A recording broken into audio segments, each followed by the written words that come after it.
पिछले कुछ अरसे से पाकिस्तान और बांग्लादेश के हालात खबरों में काफ़ी ज़्यादा गर्दिश कर रहे हैं और हसीना वाजिद के जाने के बाद खास तौर पर बांग्लादेश पूरी दुनिया के लिए एक हाईलाइट बना हुआ है। पूरी दुनिया में उसकी हेडलाइंस चलती हैं और बहुत सारी बातें देखने को आती हैं। बांग्लादेश के जाने की जो खुशी थी वो पाकिस्तान को ज़रूरत से ज़्यादा ही थी, लेकिन उसी के साथ साथ मोहम्मद यूनुस के आने की खुशी भी वही थी। लेकिन अचानक ऐसा क्या हुआ कि ये दोनों के हालात फिर से बिगड़ते हुए नजर आ रहे हैं। जानते हैं अपनी आज की इस वीडियो में ये सब क्या किस्सा है, इसका थोड़ा बैकग्राउंड। मेरा नाम है अनुराग पांड्या, मैं आप सबको वेलकम करता हूँ अपने यूट्यूब चैनल चाणक्य बुकलेट पे। दोस्तों थोड़ा सा मैं बैकग्राउंड को समझाता चलूँ। आपने टाइटल पे थंबनेल पे देख ही लिया होगा कि बांग्लादेश ने कुछ अमाउंट की डिमांड किया पाकिस्तान से। वो अमाउंट क्या है और क्यों देना जरूरी है, वो सारी बातें डिस्कस कर रहा हूँ। जब पाकिस्तान और इंडिया की पार्टीशन हुई थी 1947 में, तब इंडिया ने बहुत सारी अमाउंट पाकिस्तान को पे करी थी जो कि पाकिस्तान के हिस्से में थी। इवन बहुत ज्यादा वायलेंस, थ्रेट्स और बहुत सारी चीजें देखने में आई थी दोनों साइड से, पाकिस्तान से भी इंडिया से भी। लेकिन पाकिस्तान से चूंकि ज्यादा थी, वहां पे काफी ज्यादा लोग मूव कर रहे थे और कुछ स्टेबल भी नहीं रहा कभी तक पाकिस्तान का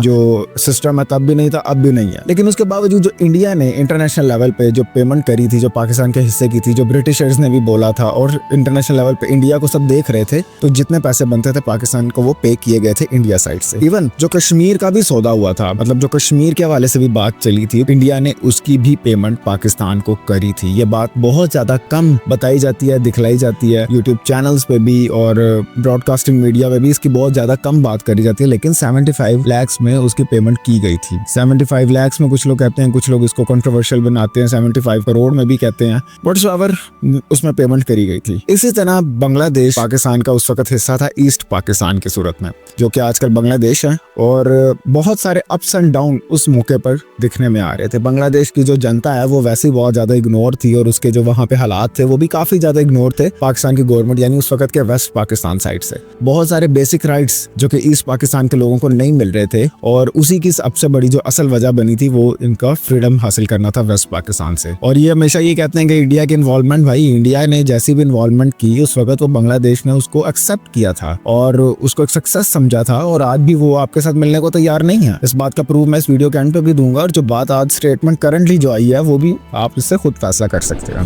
बांग्लादेश ने बहुत सारे अप्स एंड डाउन देखे थे। हम तो फंडामेंटल राइट्स की बात करते हैं, बहुत ज्यादा नेचुरल डिजास्टर्स आए थे बांग्लादेश में साइक्लोन्स की सूरत में। उस वक्त के ईस्ट पाकिस्तान में काफी ज्यादा, मतलब हम देखते हैं कि साइक्लोन्स आए थे, नेचुरल डिजास्टर्स आए थे, अर्थक्वेक आए थे ईस्ट पाकिस्तान में, और उसकी काफी ज्यादा मोटी अमाउंट इंटरनेशनल एड की सूरत में पाकिस्तान को मिलती थी। मतलब उस वक्त के वेस्ट पाकिस्तान में बहुत ज्यादा अमाउंट होती थी। जो एड मिलती है तो बहुत ज्यादा मिलती है, आप सबको पता है। लेकिन पहले पाकिस्तान का जो कैपिटल था वो कराची था, और वो फिर शिफ्ट हुआ इस्लामाबाद में। सारे ऑफिसेज भी उसके साथ कैपिटल में शिफ्ट होते थे, और जो सारा रेवेन्यू होता था वो भी कैपिटल में इकट्ठा होता था। और जो गवर्नमेंट स्टार्टिंग में थी वो काफी रेवेन्यू अपने पास रखती थी, कुछ हिस्सा यूटिलाइज जरूर करती थी, लेकिन आर्मी का होल्ड रहा है हमेशा से। और आर्मी का जो काम है वो सही से करे तो सही चलती है, वरना अगर आर्मी पब्लिक के रिलेशंस में, पब्लिक के मैटर्स में इन्वॉल्व हो तो कभी भी सही नहीं रहती, वो कंट्रोवर्शियल बन जाती है। और यही होता है जो आज तक चलता आ रहा है। इवन इतने सालों बाद भी बहुत सारी अमाउंट है वो पेंडिंग है। जब पाकिस्तान नया ईस्ट पाकिस्तान से अलग हुआ था और बांग्लादेश बना था, उस वक्त बहुत सारी पॉलिटिकल पार्टीज ने उसका साथ दिया था वेस्ट पाकिस्तान का, यानी वो अलहदा होने, सेपरेट होने के हक में नहीं थे। उनको काफी देर तक फांसी की सजा अब तक बांग्लादेश में सुनाई जाती है उनके लीडर्स को। अब ये तो सब चल रहा था क्योंकि शेख हसीना ने सब कुछ अपनी आंखों से देखा था, और वो एक डेमोक्रेटिक लीडर रही हैं और हमेशा से उनको सपोर्ट मिली है। अब चूंकि कुछ पिछले दिनों क्राइसिस ज्यादा बढ़ गए थे और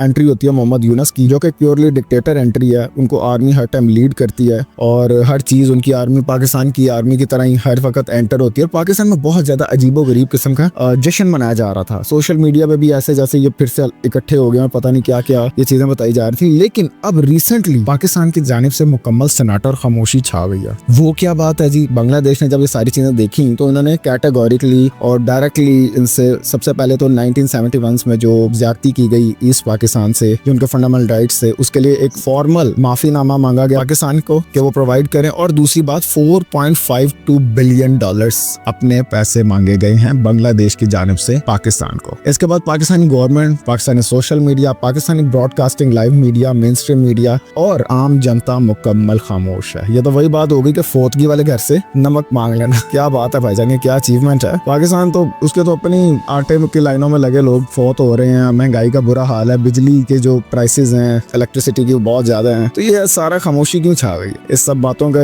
ओपिनियन आप दीजिएगा कमेंट बॉक्स में। उम्मीद करता हूँ आपको वीडियो पसंद आई होगी। अपना ख्याल रखिए। Have a nice day.